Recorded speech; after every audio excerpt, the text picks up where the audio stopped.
semuanya beragama Hindu atau ada yang beragama beda agama di antara kelas ini? Hindu, Pak. Ben- Benten Muslim satu, Pak Prof. Ya, siapa, Dek?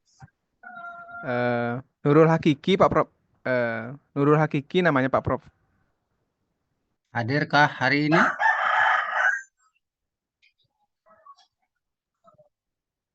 Hadirkah hari ini? Di tadi barusan Tiang C hadir nih ke Prof.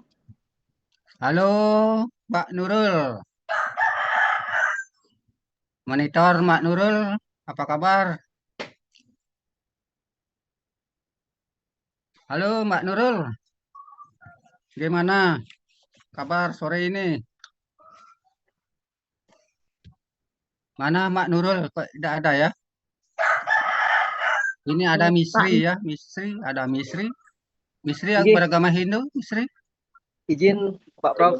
Ya, Om Swastiastu, Nggih, Bapak.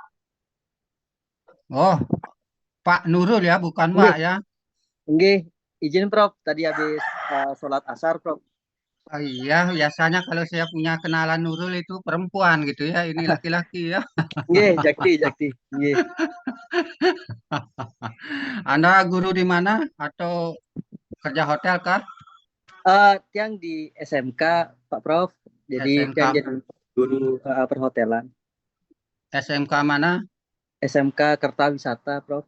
Kertawisata. Wah, itu SMK pariwisata sudah sangat tua itu di Bali ya. Jakti, betul betul Iya, Prof. Nggih. iya. Oh, Pak Marta Sutejo ya. Betul betul Prof. Ya, Dr. Suteja. iya. Baik. Baik teman-teman semua, berbahagia sekali kita bisa berjumpa dalam perkuliahan hari ini. Saya bertim ya, mengajar. Saya yang di awal nanti akan dilanjutkan oleh dosen kedua.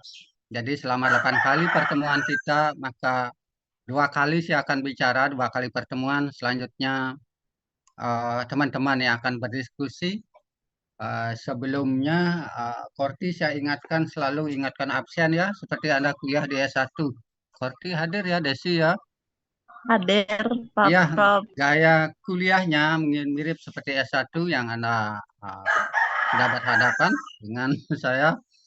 Kemudian tolong datang sebentar, ambil fotokopi buku ini, nanti akan direview ditambah studi kasus di lapangan.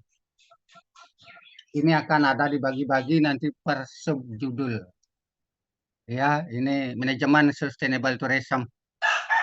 Ya, sustainable tourism management. Jadi kita belajar mengelola, ya, mengelola pariwisata yang berkelanjutan. Ya, ini bukunya mungkin agak lama, tetapi masih bisa kita gunakan ya untuk menambah pengembangan-pengembangan yang terjadi belakangan ini. Ini bukunya, tolong diambil. Nanti kita akan bagi ya per bab. Ya, nanti jadikan ini 6 kelompok. Ya, buku ini akan dijadikan 6 kelompok. Lalu tugas Anda adalah mini riset, menambahkan setiap subbab ini studi kasus yang terjadi di lapangan. Gampang sekali ya kuliah dengan saya, gampang. Nanti pastikan Anda uh, melakukan mini riset karena itu salah satu tuntutannya. Belajar melihat siapa tahu ada yang menarik untuk jadi bahan tesis teman-teman semua. Baik, teman-teman semua, seperti biasa kita akan awali pertemuan kita hari ini dengan doa bersama yang beragama Hindu memanjatkan penganjali umat, sedangkan yang lainnya sesuai keyakinan dan agama masing-masing. Berdoa kita mulai. Om Swastiastu. Om Swastiastu. Om Swastiastu. Baik, terima kasih teman-teman. Saya screenshot dulu dari wajah-wajah yang muncul. Sudah, sekarang saya akan share screen.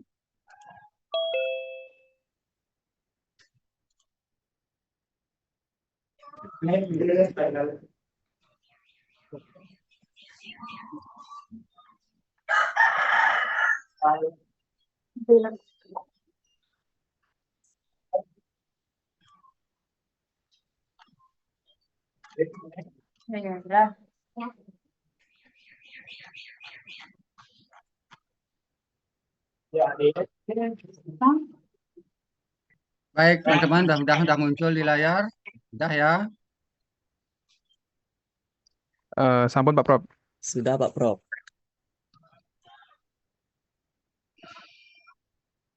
Bagi teman-teman yang S1-nya pariwisata budaya di UAHN mungkin tidak asing lagi ya kalau melihat gambar ini karena sudah pernah saya sampaikan juga materi ini.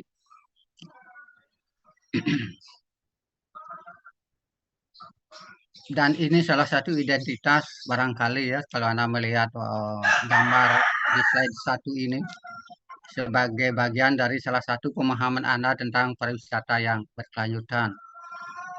Sebelum mulai, masih ingat definisi pariwisata yang Anda dapatkan di semester 1?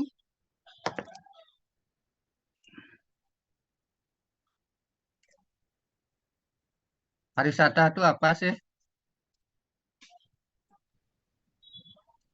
Izin Siapa Pak jadi Prof. relawan? Silakan. Jadi pariwisata secara terminologi adalah suatu kegiatan yang dilakukan oleh satu orang ataupun kelompok dari suatu tempat menuju tempat lain untuk melakukan kegiatan hiburan ataupun berjalan-jalan lebih dari 1 hari dan tidak melakukan kegiatan pekerjaan. Ya, dan tidak untuk mendapatkan keuntungan atau ya penghasilan ya. Nggih, Betul-betul pure untuk bersenang-senang dan mendapatkan pengalaman barukah atau apakah itu. Nah, kalau demikian, kita sambungkan kata pariwisata menjadi berkelanjutan, kira-kira apa jadinya?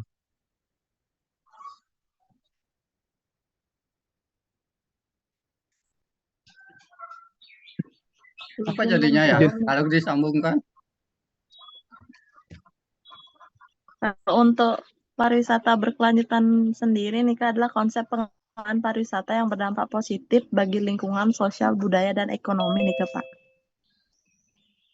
Ya, coba sambung kalimat yang disampaikan Pak Nurul tadi ya. Apa jadinya ya?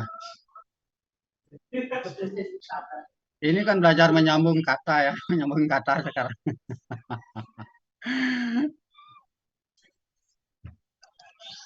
Jadi kegiatan atau aktivitas yang dilakukan di luar rumah tidak lebih dari 24 jam.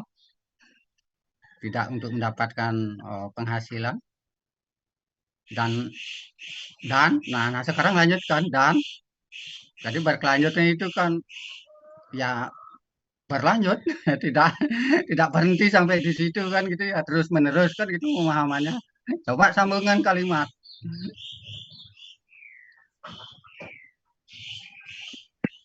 Izin Baik Pak Prof. Prof. Ya silakan. Wija demun Gusti Wijau ya silakan ya Pak Gusti Wijau ya. Oke, Pak Prof, kalau apa yang disampaikan tadi sama senior saya, Mas Nurul, itu yang mana pariwisata itu adalah suatu kegiatan yang dilakukan oleh satu orang atau lebih atau kelompok ya, yang mana kegiatan ini dilakukan dari tempat asal atau boleh dikatakan origin ya, tempat asal dari wisatawan tersebut menuju ke tempat yang baru, yang mana perjalanan tersebut tujuannya itu untuk berkreasi, bersenang-senang, di mana di tempat yang baru tersebut mereka melakukan aktivitas ya yang boleh dikatakan ada 3 hal yaitu something to see, something to buy, and something to do. Nah, jadi dikaitkan dengan berkelanjutan, yang mana proses ini tentunya berdampak kepada tempat yang baru, yang mana tempat baru ini tentunya akan mendapatkan satu bisa keuntungan secara ekonomi, finansial, kemudian berpengaruh juga terhadap lingkungan, berpengaruh juga kehidupan sosial. Nah, berkelanjutan dalam hal ini yang mana dari aktivitas ini, dari aktivitas wisatawan ini tentunya tidak berhenti di situ, tapi aktivitas ini tentunya akan berlanjut sampai dengan generasi berikutnya. Jadi apapun yang apa yang dilakukan oleh wisatawan itu berdampak kepada tempat baru tersebut, tentunya tidak berhenti di situ aja, tapi berlanjut kepada generasi berikutnya. Seperti itu Pak Prof. Kira-kira Pak Prof. Boleh, ini kan orang menyampaikan pendapat sendiri, tidak ada salahnya ya, sudah benar itu ya. Sudah benar bahwa aktivitas pariwisata yang dilakukan setiap saat itu jangan sampai berhenti. Ya, dan dia terus berkelanjutan sepanjang masa Karena pariwisata adalah ya, bagian yang sangat penting dalam hidup manusia. Karena tujuan orang berwisata adalah untuk berbahagia lahir batin. Pokoknya lahir batin gitu ya. Jadi lahirnya bahagia fisik, sedangkan batinnya adalah mendapat kepuasan-kepuasan yang dirasakan secara psikologis, secara spiritual, dan secara emosional. Benar ya, itu pelajaran filsafat pariwisata saya sesungguhnya. Mudah-mudahan di filsafat pariwisata Anda sudah ya, Anda sudah mendapatkan itu semua ya. Ada berapa poin ketika Anda belajar filsafat pariwisata itu mengapa orang berwisata? Nah, itu jawabannya gitu ya, itu jawabannya.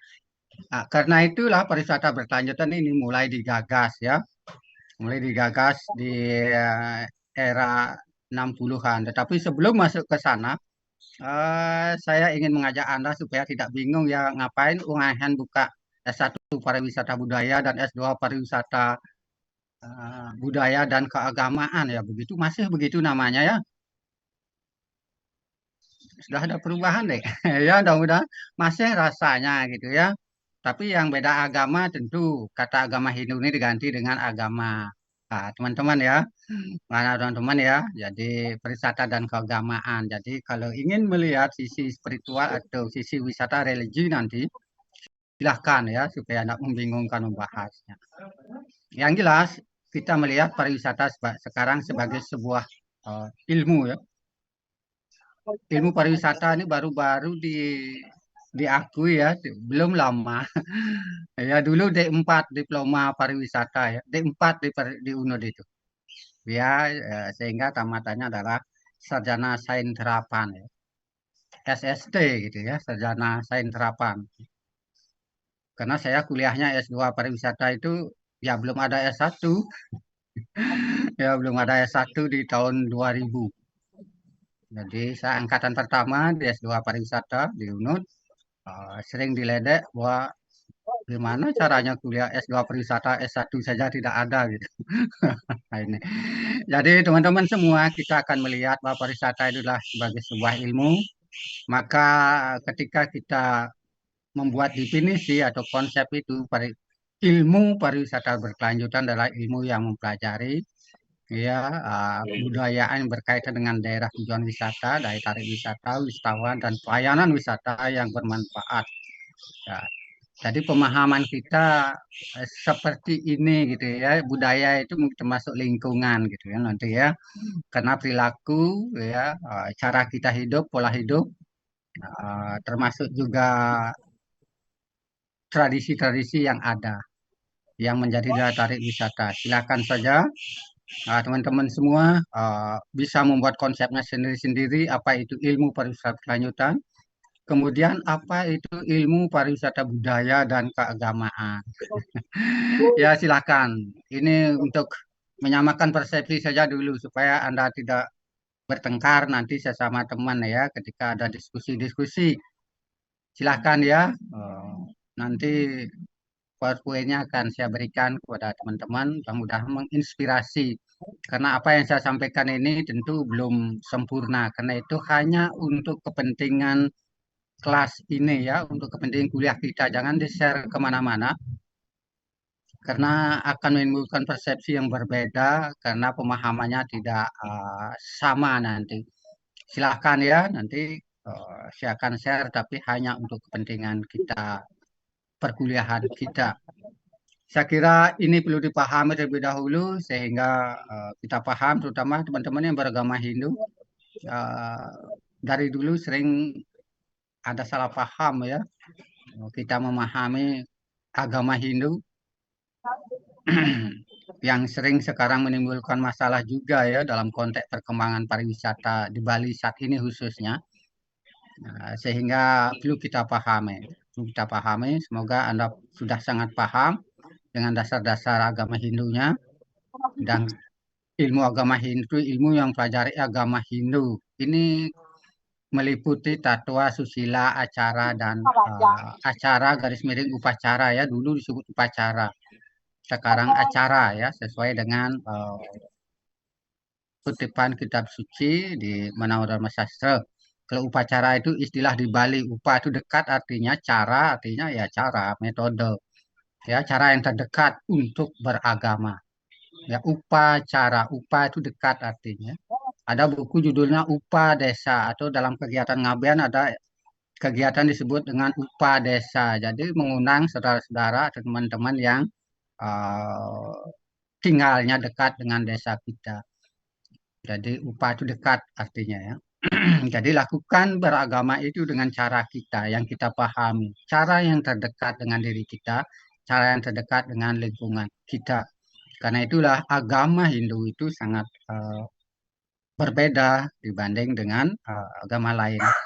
Dia akan hidup selalu ya berdampingan dengan lingkungannya, ya, dengan caranya, sehingga antara satu banjar di Bali bisa berbeda, satu desa di Bali bisa berbeda, ya pelaksanaan kegiatan upacara keagamaannya. Jadi teman-teman eh, jangan dibingungkan dan itulah dalam konteks nanti Weda teman-teman yang beragama Hindu saya sampaikan itu adalah bagian dari pemahaman lebih jauh atau implementasi lebih jauh tentang Seruti, Semerti, Sila, Acara, Atmanastuti itu ada di Manawatama Sastra. Kitabnya ada juga di Sarasa Muscayo ya bisa Anda cek ulang pelajaran-pelajaran Anda. Jadi ini yang bedakan. Nah, ini akhirnya menjadi daya tarik ketika Bali menjadi ya daerah pariwisata budaya sesuai dengan Perda Bali nomor 2 tahun 2012 dan sebelumnya itu sudah ada di tahun 71 sudah ditetapkan. Kira-kira ini pertama slide yang saya sampaikan kepada teman-teman untuk menyamakan persepsi kita. Oke, setiap ilmu teman-teman, setiap ilmu ya, Anda pasti akan berbicara tentang ontologis ya, kemudian epistemologis, kemudian aksiologis. Ketika S2 paham ini dengan baik ya, paham ini dengan baik ya, sehingga ketika orang bertanya tentang ilmu pariwisata maka kita berbicara tentang disiplin keilmuan. Disiplin keilmuan itu meliputi ontologis, epistemologis, dan aksiologis. Nah, jadi kalau ontologis itu paradigma berpikir kita ya, cara pandang, sudut pandang kita terhadap objek yang kita lihat. Ya, mirip saja dengan filsafat ya, mirip saja dengan filsafat ya. Jadi melihat fenomena pariwisata maka pikiran kita akan uh, melihatnya dari sisi yang mana ya, sudut pandang kita. Jadi secara formal ya, di situ juga akan ada sisi-sisi materialnya yang bisa menggugah kita untuk lebih fokus melihat masalah itu dan bisa menjadikannya sebuah penelitian yang analisisnya bisa lebih dalam. Kemudian epistemologis itu berkaitan dengan metodologi nanti ya, metodologi dan teori-teori yang digunakan. Di sini akan Anda berhadapan dengan fenomena-fenomena yang terjadi di objek wisata misalnya atau perilaku wisatawan misalnya gitu. Jadi ini akan berkaitan dengan teori-teori yang akan Anda gunakan, kemudian termasuk pemilihan metodenya, cara menganalisisnya atau cara mendapatkan datanya. Jadi silahkan teman-teman. Kemudian aksiologisnya ya tindakannya apa ya, tindakannya apa di lapangan, apa yang dilakukan ya. Ini akan bersentuhan dengan uh, interaksi ya, interaksi. Kemudian ada juga resistensi atau perlawanan kah atau apa. Ini juga berkaitan dengan pemahaman Anda ketika sudah paham dengan teori pariwisata. Jadi aksiologis. Jadi dalam konteks pelayanan, misalnya sebagai guru pariwisata ya di SMK, ini mungkin lebih banyak akan berkaitan dengan aksiologis ya, aksiologis sehingga yang ditekankan di SMK atau di S1 itu adalah bagaimana tamatannya bisa bekerja, tamatannya bisa mendapatkan eh, tempat bekerja sesuai dengan ilmu yang dipelajari. Kira-kira seperti itu, pastikan ya ini ciri-ciri disiplin keilmuan ya. Ciri-ciri disiplin keilmuan. Wah, ini tampaknya kita sangat serius gitu ya. Jadi orang yang tokoh di Bali ya dalam pewayangan ini Toalen dan Merdah ini adalah sesungguhnya orang biasa-biasa saja, tetapi dia sangat paham ya disiplin keilmuan sehingga dia dipakai asisten ya atau punakawan atau dalam bahasa Balinya disebut parekan ya di kerajaan Pandawa. Jadi dia ini orang yang sangat paham ya keilmuan. Kira-kira itu di slide kedua saya sampaikan teman-teman. Ya, sekarang kita masuk ke pemahaman kita tentang sustainable tourism ya yang berbasis masyarakat. Karena pariwisata berkelanjutan itu adalah bagaimana pariwisata itu memberikan manfaat sebesar-besarnya kepada masyarakat lokal terlebih dahulu ya, sebelum secara umum yang bersifat regional dan nasional, sebelum akhirnya dia menjadi global ya. Jadi konsep ini ya, konsep community based tourism ini baru muncul di tahun 1987. 1987 ketika World Commission Environment Development mencetuskan istilah sustainable tourism ya, tahun 87. Kemudian dalam sidangnya APSEC ya, pembangunan pariwisata berbasis kerakyatan yang berkelanjutan yang dibahas ya memperkuat kembali bahwa pariwisata berkelanjutan ini harus terus diwacanakan dan digalakkan di seluruh dunia ya, dan dicetuskanlah pemahaman bahwa pariwisata berkelanjutan itu dasarnya cinta ya, love is the underlying recruitment for community development ya. Jadi pastikan bahwa ketika Anda berwisata, pastikan ada cinta ya dalam diri Anda, sehingga tidak terjadi hal-hal yang tidak menyenangkan bagi penduduk lokal yang Anda kunjungi atau daerah-daerah yang Anda kunjungi ya. Dasarnya cinta ya, love is the underlying ya. Pastikan ya berdasarkan cinta. Karena itu sekali lagi selalu saya menekankan bahwa kalau Anda cinta Bali, maka tinggallah di Bali dengan rasa cinta ya, yang sesuai sejalan dengan pemahaman bahwa cinta kepada Tuhan, cinta kepada sesama, cinta kepada lingkungan. Nah ini teman-teman semua, konsep ini kemudian dalam implementasinya di Indonesia lebih ditegaskan menjadi pembangunan pariwisata berbasis kerakyatan berkelanjutan, sehingga dia akan bersentuhan dengan lokal genius dan lokal wisdom. Ini teman-teman hanya mengingatkan saja, kalau ini Anda melihat produk di sampingnya, gambar produk ya ada coklat enteng jodoh ya, tahu Anda berwisata dapat jodoh gitu. Kemudian ada coklat anti galau ya. Kemudian ada coklat gawat darurat. Nah silahkan saja ya di musim-musim hujan sekarang dengan anomali cuaca yang sangat mengganggu perjalanan berwisata hari ini, pastikan Anda membawa coklat ya. Coklat itu sering dibagikan pada saat apa namanya ya, yang tiap-tiap bulan Februari ya, yang 14 Valentine, Pak Prof. Februari ya. Hah? Valentine, Pak Prof. Iya ya, udah dekat ya tanggal 14 ya. Iya, Prof. Ya malam Jumat lagi ya. Akhir Ya, Pak Prof. pekan. Wah, ini jadi menarik untuk berwisata ini ya, berbekal coklat gawat darurat ya. Siap-siap Atau dapat coklat, Pak Prof. atau coklat tentang jodoh ya, atau bagi yang bermasalah buat coklat anti galau. Wah, ini menarik. Ya, hari Jumat depan ya kita akan ya Valentine ya. Jadi hari kasih sayang katanya ya. Karena itulah ketika kita belajar pariwisata berkelanjutan, pastikan dalam diri kita tersimpan kasih sayang ya terhadap pariwisata itu sendiri. Jangan rusak pariwisata dengan kegiatan-kegiatan yang tidak seharusnya kita lakukan. Banyak kasus ya yang terbaru yang menghebohkan umat Hindu barangkali ya Atlas Nightclub ya. Ya yang mungkin menghebohkan ya. Ya silahkan saja ya, nanti itu menjadi bagian dari pembahasan Anda dalam kuliah selanjutnya dalam diskusi kelompok.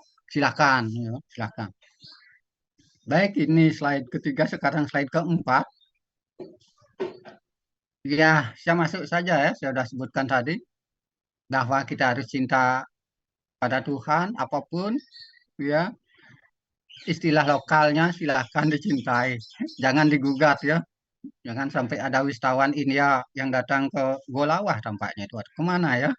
Ya itu tidak bertengkar dengan pemangkunya ya, karena dia menyalahkan tempat sucinya.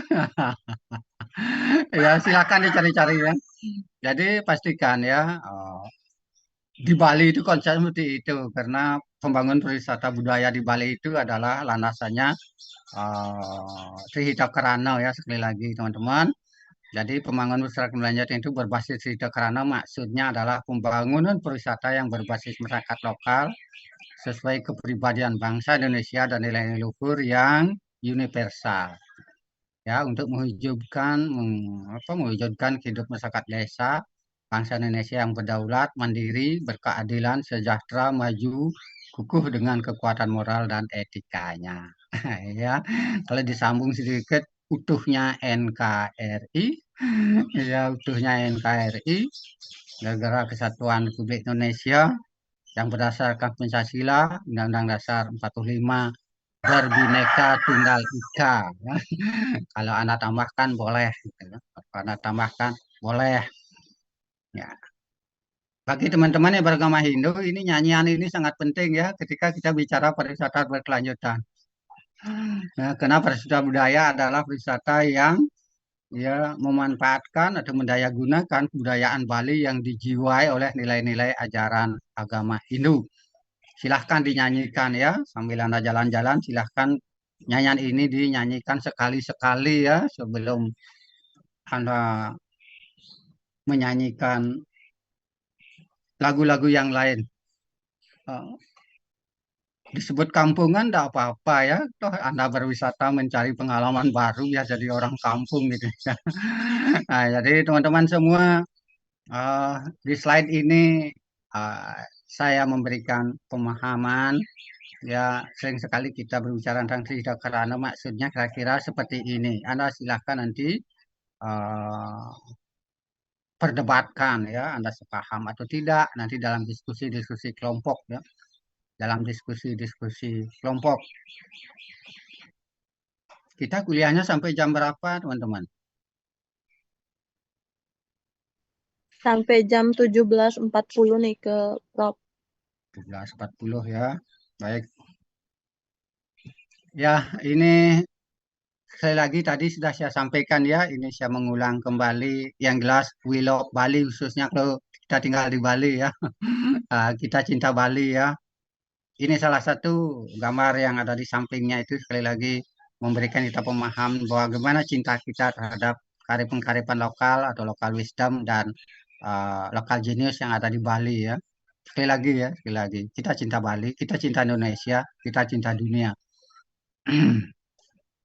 Nah, teman-teman, ini mirip dengan pariwisata berbasis kelanjutan tadi. Kalau kita ingin berbicara pariwisata berkelanjutan, paham masyarakatnya dengan baik, pahami pola hidupnya dengan baik.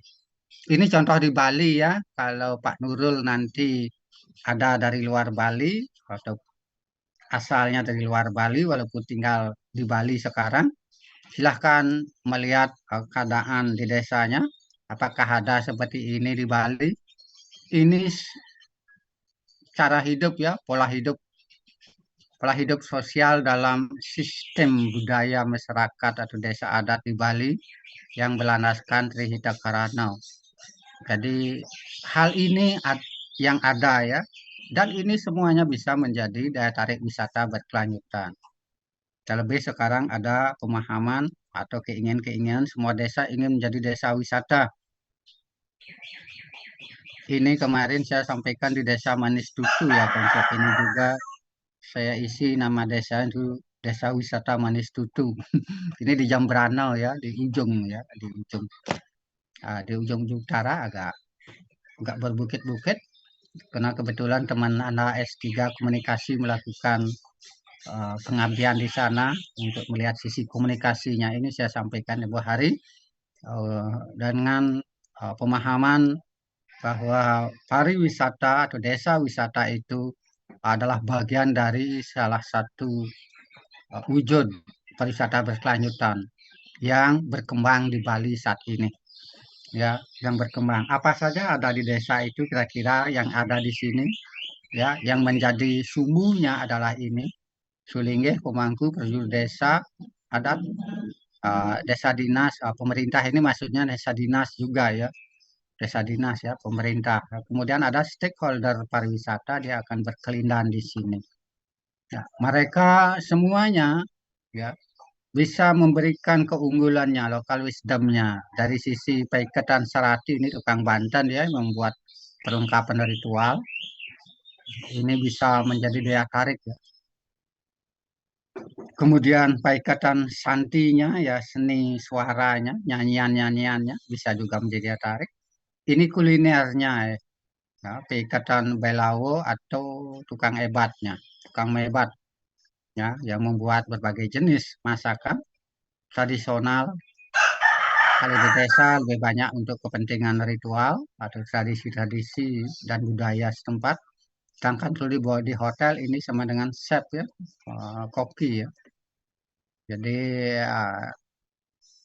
untuk di bagian dapur ini semakin kreatif di dapur, semakin menarik bagi wisatawan untuk menginap di tempat itu.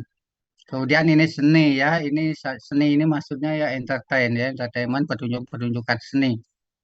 Nah, di sini bisa sangat kreatif ya, sangat kreatif sehingga di hotel pun diwajibkan menampilkan seni pertunjukan ya, wajib ya, kalau di hotel-hotel yang ikut Rihito Krano itu dia wajib bisa mempertunjukkan atau melibatkan masyarakat lokal untuk melaksanakan atau mempertunjukkan kegiatan-kegiatan seni budaya di hotelnya. Wajib ya, ada kewajiban. Jadi mencerminkan ini ya, kalau hotel-hotel yang sudah dibina Rihito Krano itu wajib ya. Di sisi-sisi yang lain di sini ada Kramo Desa ya. Kemudian Kramo Desa itu ada dua, Kramo Uwad dan Kramo Tamiu. Kramo Tamiu itulah pendatang. Ya, sehingga Tamiu yang datang, orang-orang yang tinggal di suatu desa, dia tidak akan ada yang mewajibkan harus menjadi Kramo Desa adat dan juga ada hanya sebagai tamu. Dan hanya sebagai tamu. Jadi kira-kira seperti itu. Baik teman-teman semua, jadi kita akan melihat ini nanti. Ya, kita akan melihat ini nanti dari sisi pariwisata. Sering nggak terjadi konflik wisatawan dengan yang ada di samping-samping ini dan Kramo ini menarik. Semakin sering ada konflik ya dengan yang di samping ini Kramo-Kramo ini, maka pariwisata sesuai dengan teorinya ya, sesuai dengan teorinya, maka diyakini dia tidak akan berkelanjutan. Karena selalu di awalnya euforia ya, di akhirnya bisa menjadi konflik. Ya, ini nanti Anda cari ya teori-teori pariwisata yang berkaitan dengan pemahaman perkembangan atau life cycle ya, life cycle dari sebuah kawasan yang berkembang menjadi daerah pariwisata. Di awalnya pasti gembira, euforia, di akhir sering terjadi konflik. Ya, sering terjadi resistensi atau penolakan karena sering sekali pariwisata akhirnya menimbulkan beban psikologis atau beban lingkungan atau beban terganggunya sisi pahyangan, mengganggu masyarakat lokal ya, sehingga sering terjadi resistensi. Ya, belakangan Bali juga diwacanakan seperti itu ya, jenuh rasanya Bali karena terlalu banyak wisatawan ya, yang aneh-aneh. Ya, banyak sekali yang begitu ya. Jadi tata kelolanya yang perlu kita lihat nanti kalau ingin pariwisata Bali berkelanjutan ya, manajemen sustainable tourism-nya. Kira-kira ini yang saya sampaikan ya untuk membuka teman-teman, terutama yang S1-nya tidak dari UAHN. Saya kembali mengingatkan bahwa cara melihat khususnya di Indonesia, lebih-lebih di Bali, cara melihat berbagai hal yang berkaitan dengan pariwisata berkelanjutan ada di sini ya. Ini desain ya, desainnya seperti ini ya. Secara teori, secara pengetahuan ini seperti ini. lalu terjadi ada soalan yang tidak sesuai dengan ini, ya, yang tidak sesuai dengan ini ya, sering terjadi konflik kah atau sering terjadi pelanggaran-pelanggaran kah. Nah, ini yang harus dilihat sehingga secara keseluruhan jika terlalu sering terjadi konflik maka asumsi kita dia tidak akan mampu berkelanjutan ya, dia akan mandek. Banyak sekali desa wisata akhirnya ya tidak jalan ya, karena tidak bisa mendayagunakan semua unsur yang ada di sini ini. Ya, semua unsur. Nah, tentu nanti akan berkaitan dengan eh, hal lain ya, hal lain terkait dengan promosi atau marketingnya. Jadi teman-teman semua, ini slide yang keberapa ini ya? Ya, slide yang ketujuh ya. Ada 20 slide ya. Saya harus berbagi. Ya, sekali lagi dalam konteks pariwisata juga perjalanan Trihita Karana sebagai landasan pembangunan pariwisata berkelanjutan khususnya di Bali kira-kira seperti ini ya. Dan saya termasuk di dalamnya sejak tahun 2000 sudah bersama teman-teman melakukan hal-hal yang berkaitan dengan uh, pembinaan sekaligus penilaian ya, diadakan setiap tahun sekali Trihita Karana Award and Accreditation, sehingga teman-teman yang bekerja di hotel terutama hotel-hotel berbintang kita melakukan pembinaan dan wajib seperti ini dilakukan dan perkembangannya kira-kira seperti ini. Ini sudah ditulis oleh Pak Wisnuwardana dalam bukunya yang berjudul Trihita Karana. Nanti silahkan Anda beli kalau yang berkenan. Jadi teman-teman semua ini hanya perjalanan ya, perjalanannya sampai akhirnya kita berani melakukan hal yang penting ya untuk mendukung keberlanjutan pariwisata di Indonesia khususnya dan secara global. Dan secara membanggakan ya, kita sudah konsep ini sudah diadopsi ya oleh World Tourism Organization ya, oleh WTO. Jadi kita ini tentu berbahagia ya, kita punya konsep dan sudah diadopsi oleh organisasi pariwisata dunia dan sekaligus juga organisasi APEC yang membidang tentang pembangunan berkelanjutan. Ini nilai-nilai ini juga sudah diadopsi. Kita diakui ya, keberadaan lokal wisdom kita ini diakui oleh dunia.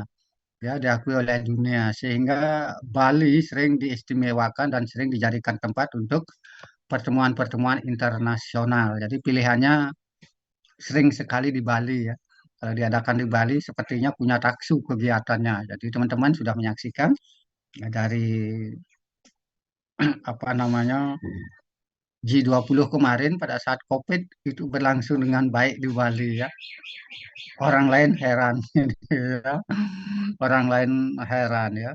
Tempat lain, negara lain masih berjibaku dengan penanganan COVID-nya, di Bali masih bisa melakukan hal yang sangat monumental ya, yang berkaitan dengan pemahaman pembangunan berkelanjutan.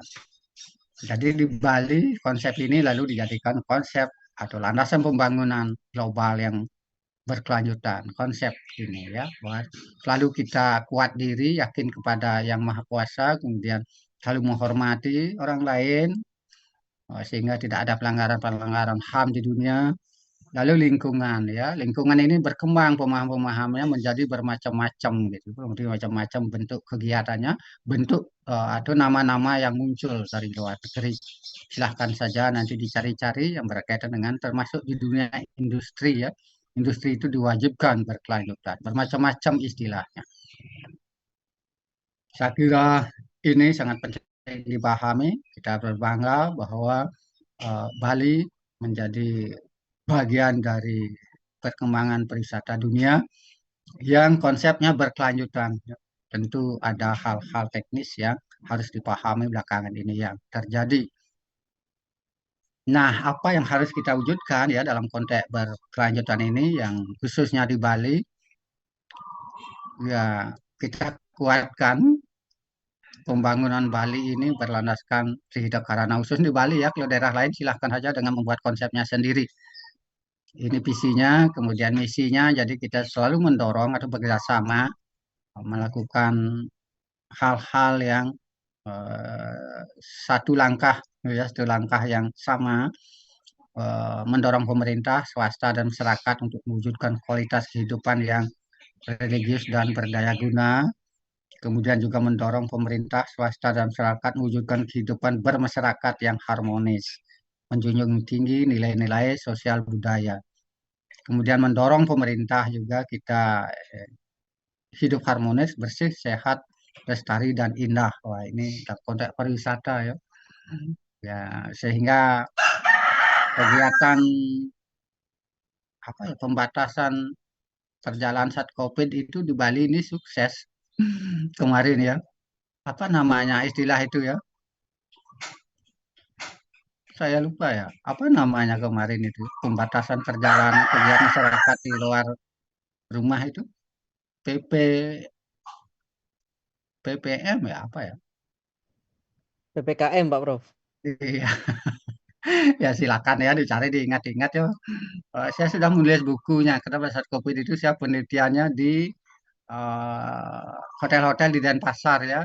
Saya sudah terbitkan menjadi bukunya bagaimana pelayanan pada saat COVID di beberapa hotel berbintang di kawasan Denpasar. Ya. Karena kenapa saya pilih Denpasar? Karena Denpasar adalah eh, kota yang berwawasan budaya. Ya, Denpasar itu kota yang berwawasan budaya.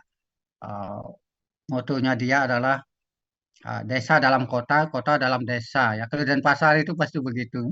Kota berwawasan budaya, kota dalam desa, desa dalam kota ya. Jadi ya tidak jelas juga ya. Jadi banjir biasa gitu ya. Ya, orang-orang berjualan meluber ke jalan biasa. Trotoar tidak jelas itu biasa barangkali gitu ya. Jadi ini setiap hari kita lihat ya. Nah, pertanyaannya apakah ini cermin dari pariwisata berkelanjutan untuk Kota Denpasar? Silahkan dikaji dengan teori nanti ya, dengan pemahaman kita tentang pariwisata berkelanjutan gitu ya. Ya, jadi biasa ya dari 3 hari ya, mulai hari Minggu ya hujannya terus-terusan ya banjir sudah bersahabat dengan kita. Kalau di awal-awal saya tahun 78 di Denpasar, 1978 sudah tinggal di Denpasar. Ya, jadi buruh, ya, jadi buruh sambil sekolah dan kuliah. Ya, ini beda memang. Eh, ya sekarang dengan konsep-konsep yang sangat menarik bagi saya, yang dulu tidak pernah disuarakan tetapi dijaga dengan baik ya. Sekarang sering disuarakan tetapi sering meluber ya, sering meluber tidak jelas. Ini persoalan ya. Karena beberapa teman di Yayasan Bakti Petani yang saya ikuti di teman di Yayasan Cerita Karana ya diskusinya terus-terusan model-model begini. Eh, ya antara harmoni dan tidak harmoni. Jadi teman-teman, kita dari visi misi ini kita akan terus berupaya termasuk teman-teman yang memilih kuliah di S2 pariwisata budaya ini mempunyai tanggung jawab yang besar ya, mempunyai tanggung jawab yang besar untuk kita bersama-sama menjaga keberlanjutan pariwisata itu sehingga kita bisa hidup dengan nyaman dan tenang. Mudah-mudahan teman-teman nanti beneran Valentine Day-nya ya, mencoba merasakan ya khususnya yang tinggal di Denpasar merasakan kota dalam desa, desa dalam kota gitu. Ya, silahkan dilakukan sehingga bisa memahami dan merasakan pariwisata itu memang benar perlu berkelanjutan. Oke, ini hal-hal kecil saja. Siapa tahu ada yang menarik ya, ada yang menarik Anda untuk meneliti desa wisata ya. Karena kata kuncinya adalah mencintai dan penguatan desa. Kalau Pak Nurul mau membuat desa wisata di kampungnya, kampungnya mana Pak Nurul? Eh, Orang tua asli Madura, Pak Prof. Wah, Madura ya. Iya. Jadi kalau pernah mendengar topeng Sidakarya mungkin Topeng Sidakarya. ya Biasanya topeng. eh, dilakukan diselenggarakan di areal pura ya untuk upacara nggih. Ya, jadi ceritanya asal usulnya dikait-kaitkan dengan Madura ya. Nah, kalau asal usul nikah yang masih belum tahu. Mungkin Ya, yang nanti tanya teman-teman yang dari UAHN ya. Tanya-tanya ya, jadi ada pendeta Kling namanya ya. Ya, yang mungkin punya peseraman atau apa, eh, yang tinggal di Madura. Ya, karena itu bagian dari jalan-jalan pengembangan kerajaan Majapahit dulu. Ya, ya, jadi teman-teman mungkin tempat atau Pulau Madura itu dulu adalah tempat-tempat untuk bermeditasi orang-orang yang memiliki pengetahuan yang sangat baik di bidang spiritual ya, karena itu kan daerahnya mirip dengan di Serangan kayak gitu ya, pulau itu kan ya. Sekarang aja ada jembatan, kalau Serangan jalan langsung, ini nasibnya sama barangkali ya. Ya, sehingga identitasnya tergerus ya. Semakin gampang transportasi, jadi identitas itu cepat tergerus. Di awal-awal di Serangan itu ya, banyak yang stres ya, begitu jalan itu jadi banyak kafe muncul ya, banyak hal-halnya lainnya. Banyak yang cerai akhirnya akibat ada banyak kafe gitu ya. Ya, ini persoalan ya, ini persoalan ya. Ketika identitas kita melemah ya, sekali lagi dalam konteks wisata budaya ini, maka orang lain akan dengan mudah memanfaatkan kita karena kondisi kita lemah. Nah, dia karena itulah lokal wisdom itu menjadi sangat penting dipelajari. Nah, kalau Anda melihat foto di bawah ini ya, dua ini gambar di sebelah kanan, kalau saya kanan ya, di laptop saya. Ini pelabuhan zaman dulu di Kuto ya. Dulu itu kota pelabuhan Kuto itu. Ya, ini penelitian saya untuk S2 dan S3-nya ada di Kuto ya. Selama 5 tahun itu saya penelitiannya berlanjut di Kuto. Eh, ini dokumen-dokumen zaman dulu, bagaimana Kuto itu sebuah pelabuhan ya, yang menjadi pusat perdagangan ya. Karena di situ akan berhubungan dengan Samudra Indonesia, yang berhubungan dengan pelabuhan yang ada di Benua. Jadi ada sungai di sana yang menjadi penghubung. Nah, ini Kuta itu pelabuhan. Ini kerajaan Badung dulu, tapi khususnya Puri Kesiman ini memiliki hubungan yang baik. Dia mempunyai anak buah di sini untuk mengurus. Ya. Kemudian ini foto yang di atasnya adalah kegiatan-kegiatan setiap setelah hari Nyepi ya, setiap ngemak Nyepi itu selalu ada kegiatan mananya Pasar Majalangu. Ya, kegiatan yang dilakukan ya bagaimana mempertunjukkan kegiatan-kegiatan lokal kepada wisatawan di tepi pantai dekat Pura Segara yang ada di tepian pantai. Ya, jadi teman-teman, itu namanya Pasar Majalangu. Kalau ingin melihatnya silahkan datang nanti pada saat ngembak nyepi ya, yang akan datang ini saat ngembak ya, ngembak. Jadi jam pagi itu sudah buka dia, sudah mulai ramai. Karena saya juga harus sering-sering sekali menginap di Kuta untuk kedua penelitian saya, tesis maupun disertasi. Nah, karena saya penelitiannya kualitatif, jadi indi periset ya saya harus melibatkan diri tapi tidak ketahuan dengan masyarakat lokal. Sehingga kita harus menyamarkan diri sehingga lebih banyak mendapatkan fakta atau lebih gampang kita melakukan wawancara. Kita tidak memperlihatkan diri bahwa kita ini sebagai seorang peneliti, tetapi dengan tokoh-tokoh di sana kita perkenalkan diri kita bahwa kita sedang penelitian ya, tapi dengan masyarakat umum kita menyamarkan diri sehingga mereka tidak takut untuk berbicara. Nah, ini kegiatannya ya. Dan gambar yang paling atas ya ini hasil Bali ini tetap nomor satu ya di peringkat satu dan pulau terbaik ya. Wah, sedangkan Lombok ada di urutan 10. Nah, ini silahkan saja ya teman-teman dikaji apa benar ini apa salah, silahkan saja. Ya, ini bagian dari eh, hal-hal penting ketika kita bicara desa wisata yang berkelanjutan. Teman-teman semua, saya sudah sampai di slide 11 ya. Besok saya lanjutkan lagi yang lagi berapa slide ya. Sebelum Anda akhirnya membentuk kelompok. Kelompoknya dibentuk sebentar ya Desi ya. Dan bukunya bisa diambil besok kah atau kapan Anda siap dan difotokopi sesuai dengan jumlah kelompok yang ada 6 kelompok ya sampai akhir perkuliahan.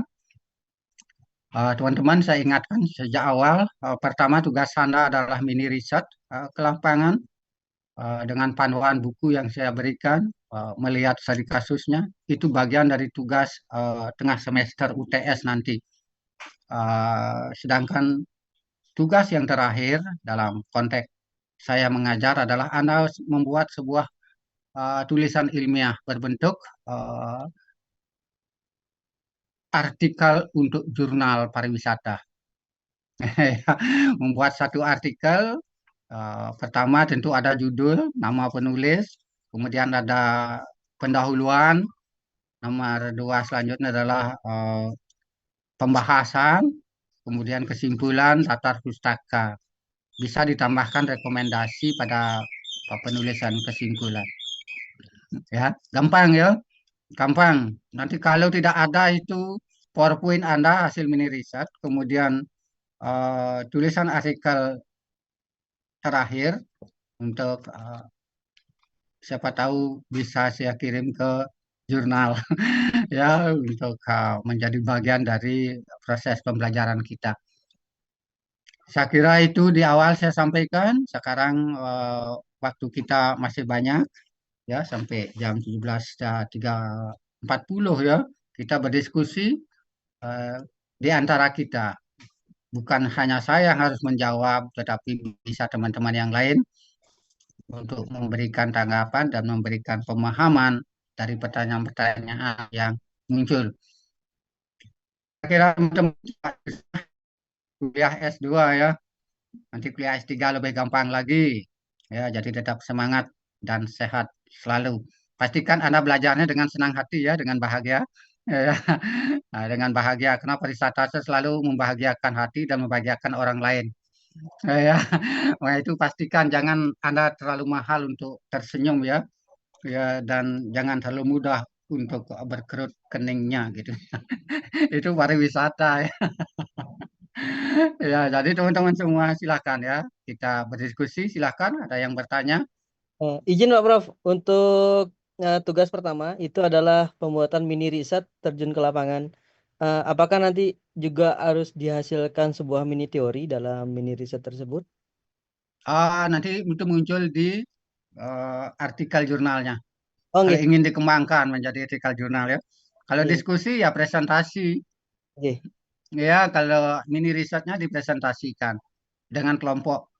Ya, jadi kelompok satu, kelompok dua, kelompok tiga dan seterusnya itu presentasi. Eh, Dan kalau Anda mau meraba-raba, oh saya akan bisa melahirkan teori, silahkan dibicarakan saja.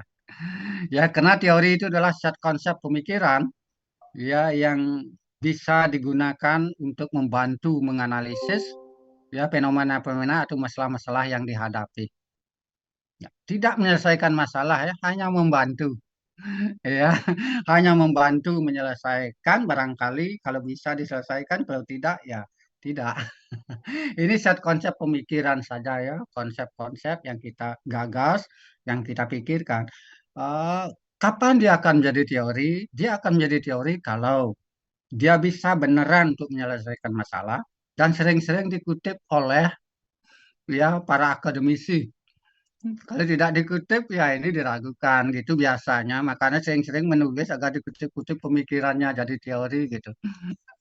Ya, jadi teori. Jadi sehingga Anda pun apapun bisa dilakukan untuk melihat masalah-masalah itu. Ya, misalnya terus saya suka membuat teori tapak dara ya, teori yang mirip pemahamannya dengan eh, apa namanya keseimbangan. Jadi semakin seimbang cara kita mengelola sebuah kawasan wisata, maka ini pariwisata ini akan berkelanjutan. Jadi kalau di Bali itu tapak dara ya atau dalam ini tanda tambah. Jadi dia seimbang ya antara meraih keuntungan dengan upaya melestarikan dan menjaga merawat kepribadian eh, bangsa kita. Nah ini teman-teman, saya menyebutnya teori tapak dara, tetapi pemahamannya eh, ada balancing teori ya, yang sudah dicetuskan sebelum-sebelumnya. Tapi secara lokal apa istilahnya? Nah saya mengambilnya, memperkenalkannya dengan teori tapak dara. Jadi teman-teman silahkan nanti kita bahas. Ya, apakah mini riset Anda bisa melihat itukah? Apakah ini sudah terjadi balancing dalam development tourism, tourism development in Bali? Silahkan saja. Terjadi keseimbangan atau malah tidak seimbang apa yang dilakukan dalam konteks pariwisata ini. Kira-kira itu bisa paham Pak Nurul, nanti akan dipandu oleh Korti ya. Akan dipandu oleh Korti. Jadi nanti tugas-tugasnya itu semua dikumpulkan dalam file dan filenya itu masuk ke Google Drive. Anda cukup mengirim link Google Drive untuk saya berikan nilai. Yang jelas presentasi itu wajib. Tidak boleh ada anggota kelompok saat presentasi anggotanya tidak ada. Ya, tidak boleh. Kalau Anda tidak ada itu pastikan Anda digantikan orang lain dan Anda masuk di kelompok teman yang lain itu. Kalau memang berhalangan saat itu, Anda masuk di kelompok yang lain. Kalau tidak masuk juga, ya saya tidak berani memberikan nilai. Di semester yang lalu, di semester 3 yang lalu, teman-teman Anda terpaksa berapa orang itu tidak saya isi nilai. Ya, silakan nanti berhubungan dengan prodi, termasuk di S2 dan S3 ya. Kalau S1 masih sangat rajin dia hadir. Masih sangat rajin dia hadir, jadi dan membuat tugasnya ya aman. Kalau S1 aman. S2 dan S3 sering dalam tanda petik ya, ada saja gitu ya, ada saja. Nah ini persoalannya. Sehingga kalau dulu saya bisa atasi, sekarang karena ada pemahaman, karena akreditasi lembaga kita unggul ya, kita harus lebih teliti ya dalam tanda petik untuk menyiapkan hal-hal ini. Baik teman-teman, kira-kira itu saya kira sudah jelas ya. Nanti akan dipandu oleh Korti karena Korti sudah berpengalaman seorang meditator ya, seorang ahli meditasi itu Desi Ratnasari ya. Siapa namamu Desi? Kok lupa saya ya. Desi siapa namanya? Oh, loh Desi Aryani ini ya. Desi Gitu. kemana kau? Bu Desi Aryani, Prof, namanya, Prof. Iya, Iya loh Desi betul, Aryani Desi ya. Aryani. Iya, kalau dia seorang ahli meditasi ya, kalau teman-teman galau itu silahkan belajar meditasi sama loh Desi ya. Dia seorang mentor yang menekuni dunia spiritual sejak S1.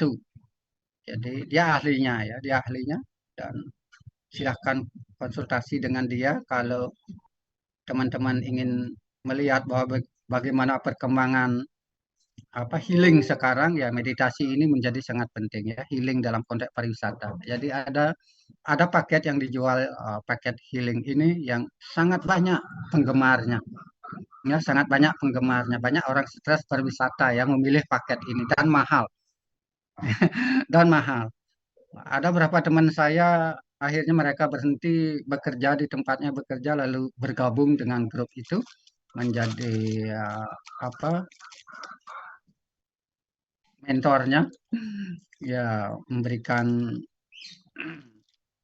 praktik-praktik untuk mengatasi kegalauan. Banyak ya, banyak, dan pemiliknya ternyata dalam tanda petik orang asing lebih banyak. Pemiliknya orang asing lebih banyak ya. Biasanya dia jual paket selain pembinaan langsung ya, pembinaan langsung ngobrol di tempat, dia ajak juga jalan-jalan berwisata ya ke tempat-tempat yang disucikan, termasuk ke pura juga. Kemudian melakukan melukat ya bahasa Balinya. Kalau bahasa Jawanya apa, Mas Nurul?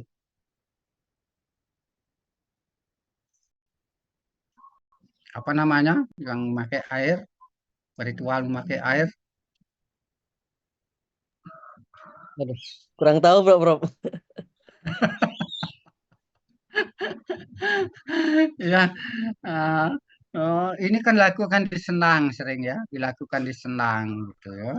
Pembersihan diri itu ya dilakukan di Senang. Kalau orang kawinan juga memakai itu ya. Ya, ada Oh, bunganya. Ya, ada. Kalau di Bali sering digunakan 11 jenis bunga yang berbeda gitu ya. Kalau tidak dapat 11 bisa dipakai 9 atau 7 atau 5 gitu ya. Yang menyimbolkan kekuatan-kekuatan kemakuasaan Tuhan gitu ya. Jadi kenapa orang kawinan berisi tentang itu ya tujuannya seperti itu supaya menjadi pengantin ya yang baik pengantin yang baik, keluarga sukinah kalau bahasa Jawanya, kalau bahasa Balinya keluarga yang suhita ya, su itu baik, hita itu bahagia ya, keluarga yang suhita. Jadi kalau teman-teman di Muslim mungkin sakinah ya, sakinah ya benar ya, Iya, ya iya. keluarga yang sakinah. Jadi silahkan ya, itu awal ya, proses awal itu ada mandi kembang. Ya, jadi paket wisata healing di Bali itu menawarkan hal seperti itu. Ya, kalau ingin membuka bisnis seperti itu, yakin itu laris ya. Banyak orang stres sekarang. Lalu dia berwisata ya. Ya, kita tidak menyarankan dia ke night club, tetapi lebih baik Anda pilih paket healing dulu ya. Jangan ke night club. Night club itu kadang-kadang tambah parah. Ya, ini kelebihan pariwisata budaya ya teman-teman. Ya, ada hal-hal kecil yang kita bisa lakukan yang bisa memberikan manfaat yang besar. Ya, melakukan hal kecil tetapi hasilnya besar. Nah, ini dia pariwisata budaya. Ya, dan berkelanjutan gitu. Ya, dan berkelanjutan. Nah, ini persoalan-persoalan yang harus kita pahami. Kalau dilakukan di desa, dia menjadi desa wisata yang berkelanjutan. Ya, pertanyaannya nanti ya ketika kita sampai di manajemen. Kan di manajemen itu ada planning, ya, ada organizing, kemudian ada staffing, kemudian ada eh, acting ya, ada acting atau pelaksanaannya, aksiologisnya, aksinya, acting, kemudian ada budgetingnya, kemudian ada evaluating atau ada evaluasinya. Nah, apakah ini benar dilakukan dari sisi pengelolaan pariwisata berkelanjutan? Ini akan membantu Anda. Jadi sekali lagi kata kunci dari bekal Anda belajar filsafat pelajar itu adalah 5W1H ya sama dengan HN. Ya, 5W ditambah 1H sama dengan HN. Jadi what, where, when, why itu udah 4 ya. Kemudian H-nya how, bagaimana. Jadi sama dengan how next ya, HN. Gimana keberlanjutannya, gimana selanjutnya. Jadi ya silahkan saja teman-teman ya, itu itu rumusnya. Ya, itu rumusnya barangkali akan membantu Anda untuk bisa melakukan mini risetnya dengan lebih baik. Pastikan ya, itu ditaruh di saku ya, 5W ditambah 1H sama dengan HN atau NH, silakan saja. Biar seram-seram saja gitu ya. Biar bukan orang kimia saja punya rumus ya. Oh, kita juga punya rumus gitu ya. Kita juga punya rumus. Jadi hasilnya adalah HN atau NH, silahkan ya. Next how atau how next. Ya, ini berkelanjutan apa enggak? Gitu ya. Nah, ini teman-teman semua saya sampaikan. Silahkan yang lain bertanya.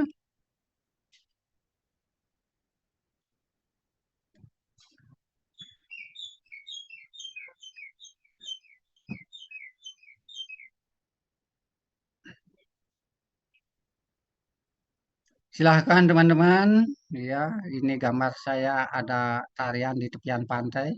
Mate Kuto ini ya, saat sunset. Ya, ada tarian. Kemudian yang di sebelahnya ini gaya-gayaan saja ya. Kadang-kadang wartawan datang meminta pendapat gitu. Jadi bahwa khususnya di Bali ya, sustainable itu tidak bisa lepas dari tempat-tempat suci yang disucikan oleh umat Hindu. Jadi sehingga perlu ada perhatian dan perlakuan yang tidak boleh menyimpang.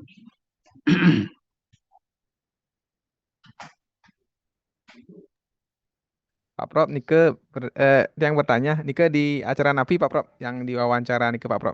Kalau boleh dibantu sharing Pak Prof. Oh, Dulu saya sering pengabdian ke lapangan ya. Ini salah satunya pengabdiannya yang terdekat di Tonjau ya, di Tatasan.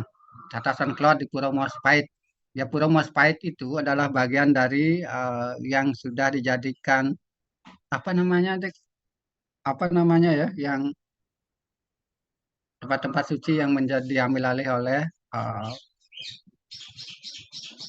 bagian dari peninggalan purbakala. Apa Cagar namanya ya? budaya, Bro.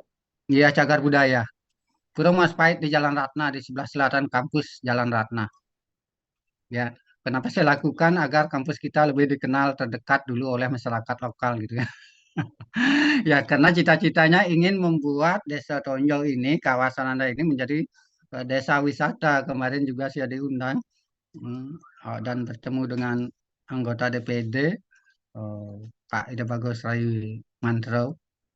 Eh, saya sampaikan Pak konsep bahwa Kota Denpasar ini sangat kaya ya dengan motonya kota berwawasan budaya, maka banyak tinggalan-tinggalan yang berkaitan dengan kebudayaan masa lalu, sejarah Bali dan juga aktivitas-aktivitas religius yang bisa dijadikan daya tarik gitu. Bisa dijadikan tarik asal pengelolaannya ya. Ketika kita membentuk desa wisata, maka ada dua organisasi yang harus diperhatikan. Pertama adalah Pok Darwis atau kelompok sadar wisata. Yang kedua manajemen pengelolaannya. Siapa yang wajib mengelolanya? Dikelola oleh desa adat seharusnya, bukan desa dinas. Bukan desa dinas.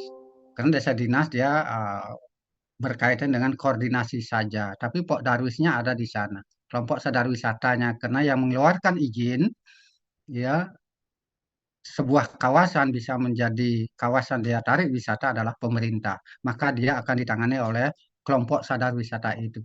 Sedangkan pengelolaan secara langsung itu ada di bawah komando ya aktivitasnya desa adat.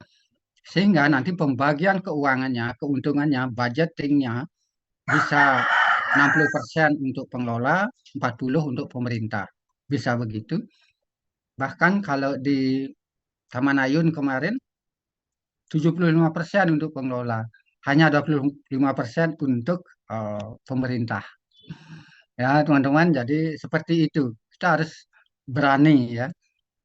Atau Pak Gusti Wijau nanti dari mana Pak Gusti? Tiang sekarang Bangli, Prof. Tapi tiang kebetulan bekerja di Nusa Dua niki. Di hotel ya? Nggih, Pak Prof. Hotel apa? Tiang ding The Westin, Pak Prof. The Westin. Westin itu kan ikut tidak karena award dan accreditation ya.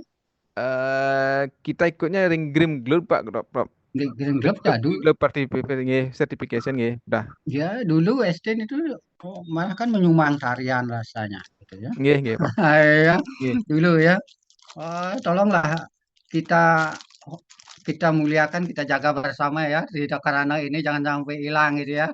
Kita sudah diadopsi oleh negara-negara di dunia ini, kita bangga gitu ya. Kita bangga bahwa kita memiliki gitu ya. Kita memiliki warisan. Karena memang pertanyaannya kita agak susah. Mengapa orang susah menjaga warisan? Karena ini adalah warisan yang berupa pengetahuan, bukan warisan uang ya, yang mudah dibelanjakan gitu ya. Tapi kalau dikelola didaya gunakan dengan baik, dia bisa mendatangkan uang yang berlimpah-limpah. Nah, ini persoalannya ya.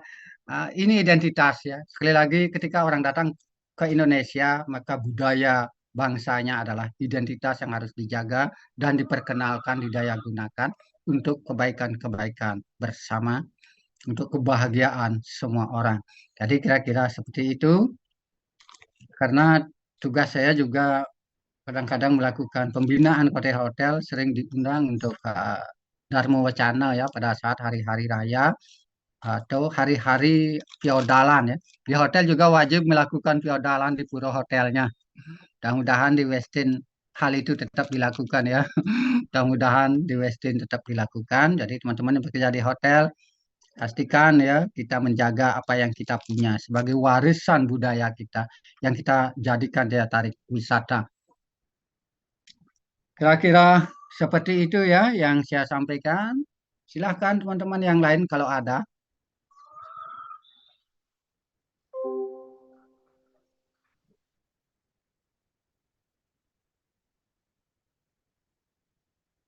Silahkan teman-teman, kalau ada ya.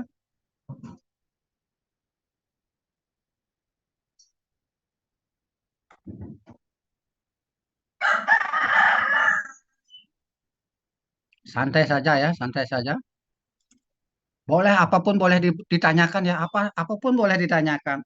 Jangan takut ya, kita kita ini belajar berbagi ya. Beda dengan S1 sedikit ya. Kalau S2 dan S3 itu kita belajar berbagi. Berbagi masalah, kemudian berbagi pikiran-pikiran kita.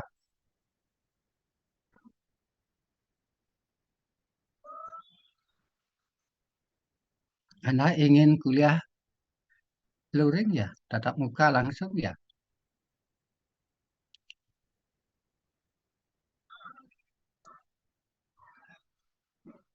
Anda ingin kuliah luring itu tatap muka langsung,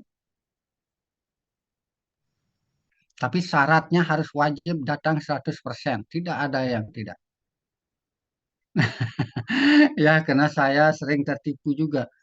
Saya sudah kasih waktu di hari Sabtu atau hari Minggu, ternyata masih ada yang tidak datang. Saya marah benar.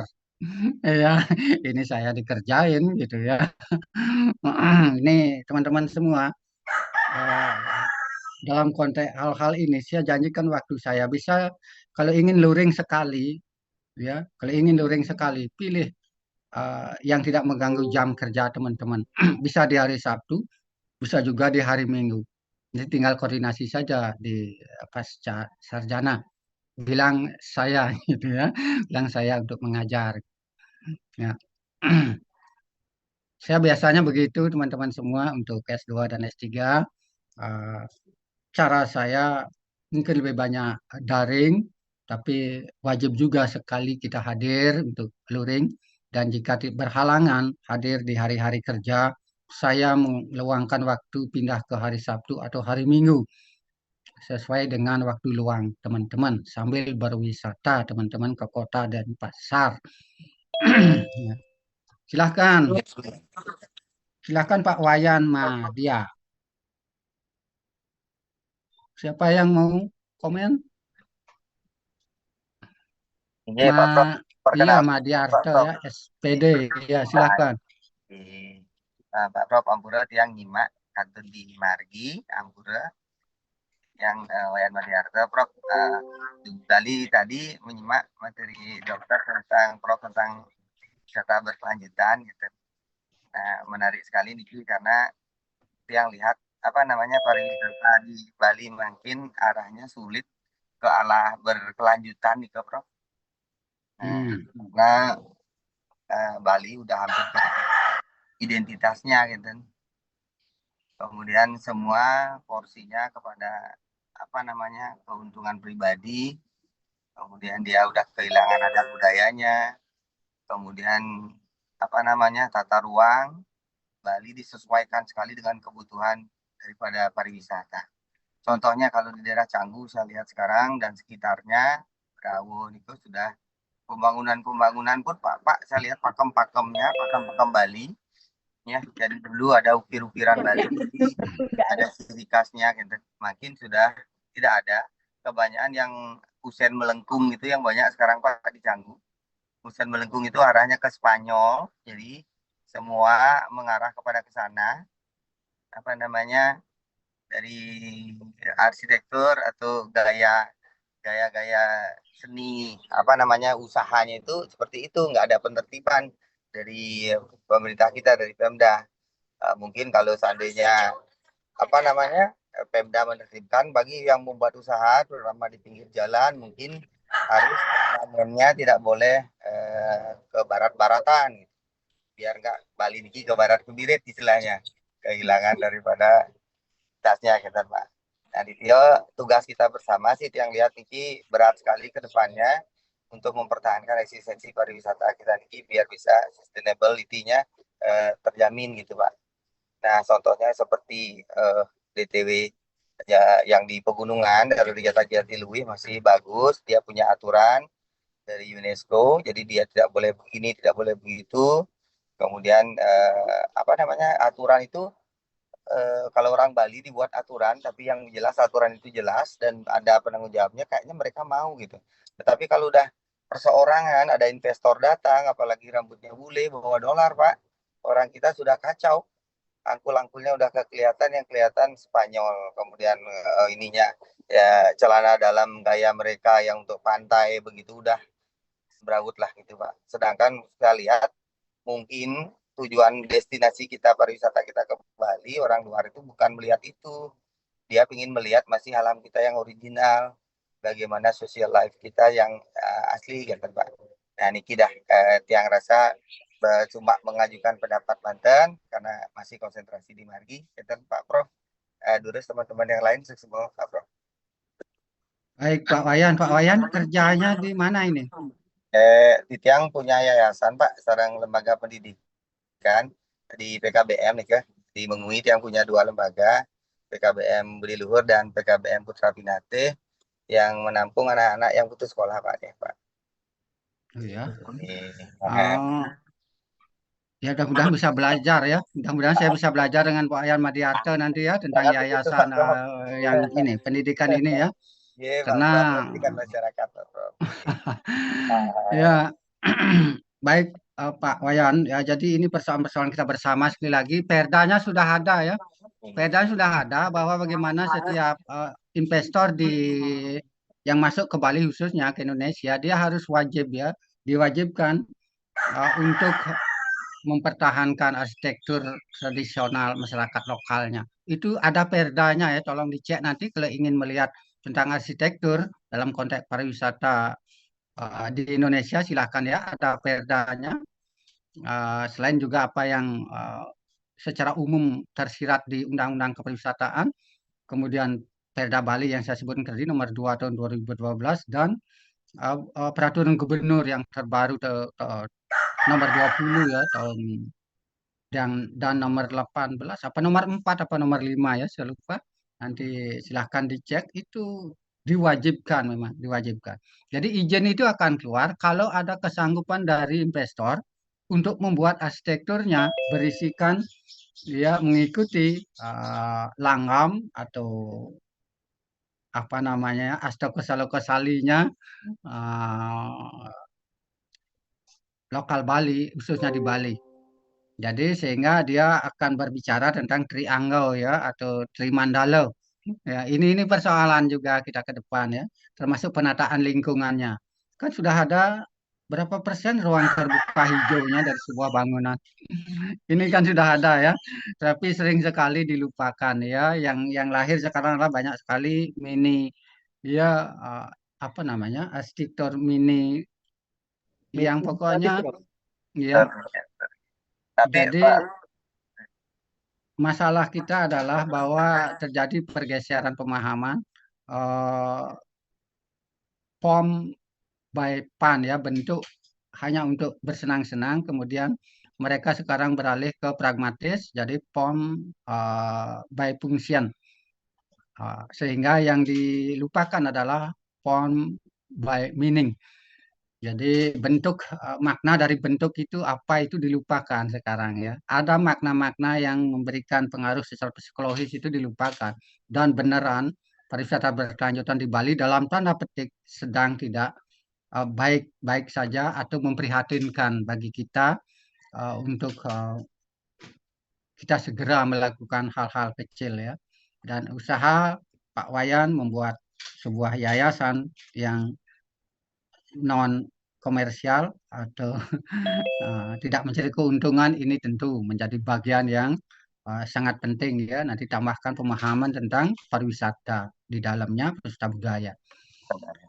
Silakan teman yang lain. Waktu kita masih 6 menit.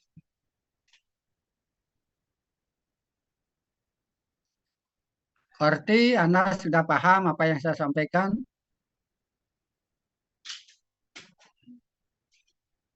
Berkaitan dengan manajemen kuliah kita.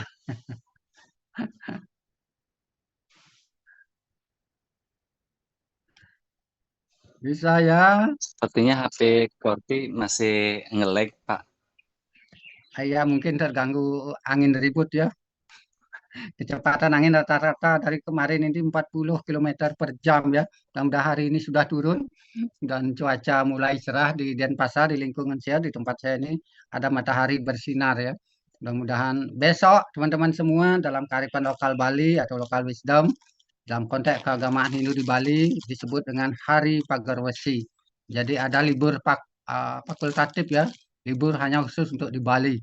Jadi kita akan bersama-sama melakukan persembahyangan pemujaan kepada Tuhan Yang Maha Esa, Ida Yang Dewasa, dalam manifestasi atau kemahakuasaannya yang disebut dengan Sang Yang Pramesti Guru, sebagai guru yang besar. Ya, guru besar. Kalau Pramesti Guru itu artinya guru besar. Ya, jadi teman-teman yang sudah nanti dapat predikat guru besar ya, kalau melinggih nanti disanggah gitu ya menjadi sang yang mesti guru namanya ya. Ini dalam konteks sejarah kebudayaan Indonesia. Jadi pemahaman Betara Guru ini mulai di abad ke-6 ya. Mulai perkembangan masuknya paham siwa di Bali di Indonesia. Ya, awalnya lebih banyak Buddha, sampai abad ke-6 ini paham-paham siwa atau aliran siwa sudah masuk ke sangat besar, sehingga terjadi ada relasi yang bagus sehingga dua agama ini inti-inti ajarannya bisa disatukan dengan konsep-konsep dari kedua agama, sehingga Majapahit akhirnya memberikan pemahaman yang menguatkan hal itu dengan Dangyang Niratanya sampai ke Bali. Dan sebelumnya ketika zaman Kediri ya, zaman Kediri di abad-abad 8, 9, 10 itu juga sudah dikuatkan karena pada saat itu terjadi proyek besar-besaran untuk menjawakan biasa mata. Jadi melahirkan karya-karya sastra yang berasal dari seberang, dari India, dalam konteks bahasa Jawa kuno. Lalu di Bali menjadi bahasa Bali, sehingga ini ajaran ini dikorelasikan sehingga menjadi paham siwa Buddha yang diwarisi di Bali saat ini, itu menggabungkan ya, sehingga konsep ini dipertahankan sampai sekarang. Ini bagian dari relasi kuasa dan wacana pada zaman itu ya, pada zaman dimulai pada zaman Dharma Wangsa Teguh yang lalu melahirkan Raja Airlangga, dan Raja Airlangga ini terus menggalakkan penulis-penulis yang sastra Jawa kuno yang pada akhirnya sampai di zaman Majapahit ya, sebelum akhirnya kerajaan Indonesia dan Majapahit runtuh ya, Majapahit runtuh, lalu berkembanglah seperti apa adanya sekarang. Jadi ada Maharsi Agastya namanya yang perkenalkan paham guru itu ya, pemujaan kepada Betara Guru ya. Ada candi di Jawa Timur ya, di Jawa Timur yang memuja tentang pemujaan Betara Guru, lalu sampai masuk ke Bali dia menjadi Betara Guru. Nanti itu pahamnya ada masuk di perjalanan Maharsi Markandeya di Bali, ada di Taro ya, di Pura di Taro. Nanti kalau ingin melihat Sanggah Kemulan, tempat berstananya Betara Guru, ada di Taro, lalu masuk ke rumah-rumah penduduk seluruh Bali, pemahaman seperti itu, memuja leluhur kita yang sudah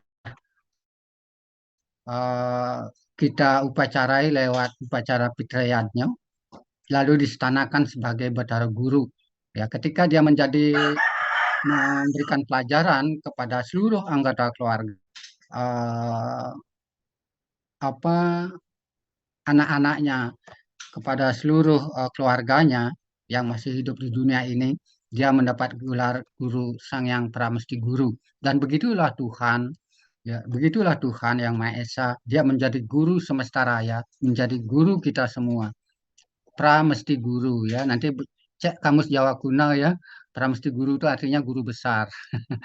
Ya, guru besar. Jadi sehingga kalau ingin paham itu silahkan dibaca sejarah kebudayaan Indonesia, perjalanannya sampai masuk ke sejarah kebudayaan Bali yang menceritakan hal-hal seperti itu dari perjalanan Maharsi Markandeya sampai membuat desa adat di Bali yang dimulai dari kawasan Taro.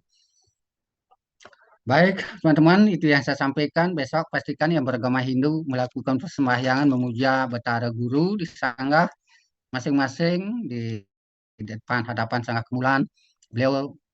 Dia bermanifestasi dengan sebutan Sang Yang Pramuci Guru, Betara atau Betara Adi Guru atau Betara Guru. Ya, leluhur kita yang kita stanakan di Sanggah Kemulan selalu menuntun kita di jalan-jalan kebaikan dan kebenaran di dunia ini. Ya, karena jarak kita antara dengan dunia nyata dan tidak nyata itu seperti sebuah kain tipis.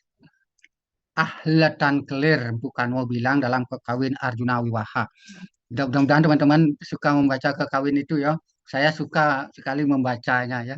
Karena di situ Arjuna mendapat 7 bidadari. Ya, ketika sampai di sorga. Ya, di hadiah 7 bidadari ketika mampu mengalahkan raksasa Niwata Kawaca. Ya, yang mengganggu swarga saat itu. Jadi ceritanya seperti itu ya. Mungkin beda pemahaman dengan cerita-cerita umat lain, silahkan saja ya. Tapi kami ada dasarnya di kekawin Arjuna Wiwaha. Ya, ketika Arjuna berhasil melakukan pertapaan di Gunung Indrakila, dia ditawari apa mau jadi raja, apa mau jadi pandita atau pendeta. Nah, dia pilih tetap menjadi raja. Tapi sebelum menjadi raja yang mumpuni, keluarga Pandawa di dunia, maka dia diajak jalan-jalan ke sorga. Karena kebetulan sorga saat itu sedang diganggu oleh seorang raksasa besar yang maha sakti, maka dia disuruh melawan itu. Apa dia berhasil apa tidak? Ternyata berhasil. Ya, dibantu oleh bidadari yang bernama Dewi Supraba. Ya, yang paling cantik ya, Supraba. Su itu baik, artinya Praba itu pikiran, kepala ya Prabu. Jadi jangan tertipu ya. Jadi Dewi Supraba ya, Dewi Supraba. Jadi orang-orang wanita-wanita yang mempunyai pikiran baik, kita semua yang memiliki gen wanita dan laki-laki ya, feminim dan apa apa lagi ya? Kalau feminim apa lawannya? Maskulin, Prof. Iya, maskulin. Kok suka sekali saya lupa ya berhadapan dengan Senang sama teman-teman Dewi ini. Supraba, Prof. Ah, Suka Dewi Supraba. iya, ada wanita dan laki-laki Iya, nih. Iya, temannya ini Nurul yang nih kok, Prof. Iya, perempuan temannya lah anggap Nurul. ini Dewi Supraba. Iya, bagi Arjuna semuanya ya. Arjuna sedang mencari cinta gitu ya. Maka rajin-rajin diskusi ya, rajin-rajin diskusi, berbagi pikiran. Karena Supraba itu su baik, Praba itu kepala, pikiran yang baik itu yang akan bisa mengatasi masalah ya, apapun yang kita hadapi, pikiran yang baik datang dari semua arah. Ya itu pikir yang baik itu diibaratkan sebuah panah yang dimiliki oleh Arjuna yang ahli panah. Karena itu perhatikan pikiran kita ini dijaga dengan baik. Ternyata kesaktian raksasa Niwata ada di kerongkongan. Ya, untuk bisa menembus kerongkongannya itu eh, Dewi Supraba disuruh merayu raksasa Dewata Kewaca dan sambil duduk di pangkuan ya Arjuna. Wah, ini menarik sekali ceritanya, romantis sekali gitu ya. Romantis. Jadi hebat Empu Kanwo bagi saya, hebat Empu Kanwo membuat pemahaman ini. Jadi ketika raksasa Dewata Kewaca tersinggung, dia bersuara menggelegar dengan membuka mulutnya lebar-lebar. Disitulah kesempatan Arjuna untuk melepaskan anak panahnya sampai menembus kerongkongannya.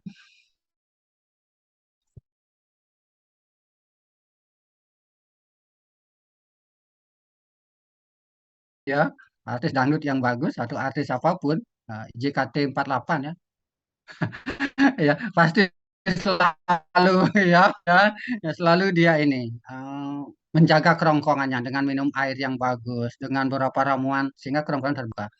Itulah dalam konteks kearifan lokal Bali. Itu kalau suara bagus, suara bisa di kerongkongan, itu namanya Brahmara Ngisap Sari. Ya, seperti suara lebah yang sedang menghisap madu di kelopak sari bunga. Nah, ya jadi seperti itu ya namanya Brahmara Ngisap Sari. Ini menarik kalau dijadikan cerita telling story untuk wisatawan sesungguhnya di desa wisata. Ini menarik ya. Nah, kita menanam bunga sepanjang jalan ya ditelajakan namanya. Lalu ada cerita Arjuna mencari cinta. Wah, ini menarik. Ya, jadi seperti itu. Ini cerita ini dipersembahkan untuk Raja Erlangga ya yang bebas dari perang saat itu lalu menjadi raja, dinobatkan sebagai raja. Dia memahami karena di Gunung Penanggungan, ya di Gunung Penanggungan masih ada tinggalan-tinggalannya yang kalau Anda datang ke sana silahkan memperhatikan. Ya, di situ masih ada karena di situ dia diasuh oleh pendeta Siwa dan pendeta Buddha ini. Dia menguasai ya sehingga ajarannya Siwa Buddha, sehingga di Jawa khususnya dari hasil penelitian saya ada istilah di situ, ada kepercayaan Buddha Jawi Wisnu. Jadi Jawinya itu adalah paham Siwanya, Buddhanya ya Buddha. Jadi di Mojokerto khususnya saya penelitian tempoh hari ada kepercayaan Buddha Jawi Wisnu yang tempat pemujaannya ya mencerminkan hal-hal seperti itu. Dan kita diwajibkan untuk bisa datang ke kawasan Gunung Penanggungan untuk melihat bukti-buktinya. Di situ ada kolam mandinya yang enak sekali, yang bagus, yang katanya bisa bikin awet muda. Ya, saya cerita dengan pedagang-pedagang yang ada di sepanjang ya jalan di pegunungan itu. Ya, dia bercerita tentang kemujaraban air ya yang diambil dari sana. Bisa awet muda, bisa enteng jodoh, bisa macam-macam gitu ya. Ya, saya belilah sajalah mie-nya atau apa itu sambil ngopi di sana. Jadi ya, saya selalu memilih penelitian kualitatif teman-teman sehingga memudahkan saya untuk mendapatkan data. Tentu saya tidak melupakan kuantitatif ya, untuk tidak melupakan untuk membuat angka-angka baik berkaitan dengan jumlah kunjungan wisata maupun jumlah penduduk atau kegiatan-kegiatan lain yang bisa mendatangkan untung. Jadi itu tetap saya tabelkan dengan pemahaman kuantitatif, lalu saya uraikan secara narasi dalam bentuk kualitatif, lalu saya dukung dengan gambar-gambar yang mendukung. Ya, jadi teman-teman, saya suka jalan-jalan dulu ya, karena sekarang ada tugas-tugas lain yang mungkin agak membatasi perjalanan saya. Tapi saya tetap kalau ingin penelitian itu lebih 7 menit ya. Saya mohon maaf teman-teman, jadi saya terlalu panjang bercerita kepada Anda karena saya suka bercerita untuk kepentingan kita memahami bisa berkelanjutan. Sudah waktunya kita lebih 7 menit, saya mohon maaf waktunya saya ambil 7 menit untuk perkuliahan Anda di sesi kedua. Baik teman-teman semua, sampai jumpa minggu depan. Saya mohon maaf jika ada salah tutur kata, hal-hal tidak berkenan di hati tolong dimaafkan. Saya akhiri perkuliahan kita.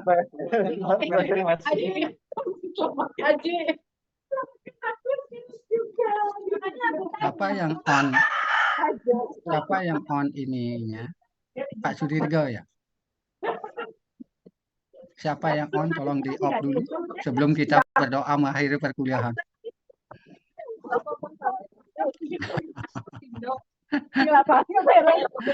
Iya, iya. Pak Sudirgo monitor kah? Oh iya, kan sekarang diamnya. Baik teman-teman semua, sekali lagi ya, saya selalu suka menggoda teman-teman ya untuk bergembira dan berbahagia kuliahnya. Dan sebagai akhir kata dan sebagai akhir perkuliahan kita berdoa bersama. Yang bergema Hindu memanjatkan para mesanti, sedangkan yang lainnya menyesuaikan. Berdoa dimulai. Om Santi Santi Santi. Om Santi Santi Santi. Terima kasih Pak. Sampai jumpa ya. Salam sehat. Sampai jumpa. Prof. Semangat banget. Pak Prof. Prof. Prof, semua. Ede. Ya. Guys. Berapa jam? Halo. Jurnal lagi. Wih, Pak Nurul. Lagi, penelitian lagi. Artikel lagi. Dong. Adit lo kan enak. Dit, lo background kamu Dit. Apa Dit? Lo kelumpu Dit. Di kampung Pak Gusti. Wih, mantap nih. Pasti ada doh, kelumpu doh. Ya, di baru. Hmm, Ada sekarang meliuman panen tuh dit. pasti liwan lebat itu. Panen itu. Tadi tuh udah gini, udah deket. Ini ya semua sign out ya? Kan masih link yang sama ya? Masih Kuliah, link yang sama, Pak. kuliah lanjut GG. ya? Lanjut ke link ini. Lanjut di jam 6 lagi 10 menit, Pak. Oke. Alright, thank you, Dr. Baik, T. baik, baik. Maaf, Pak. Tadi HP saya lag, nggak bisa mencet apa-apa. Tak apa, tak apa. Ya udah Ya, dibantu sama soalnya tuh. lagi di kampung. Soalnya nggak bawa laptopnya ada di kos. Hmm. Itu kata profnya disuruh ambil buku ya apa gimana tuh ya?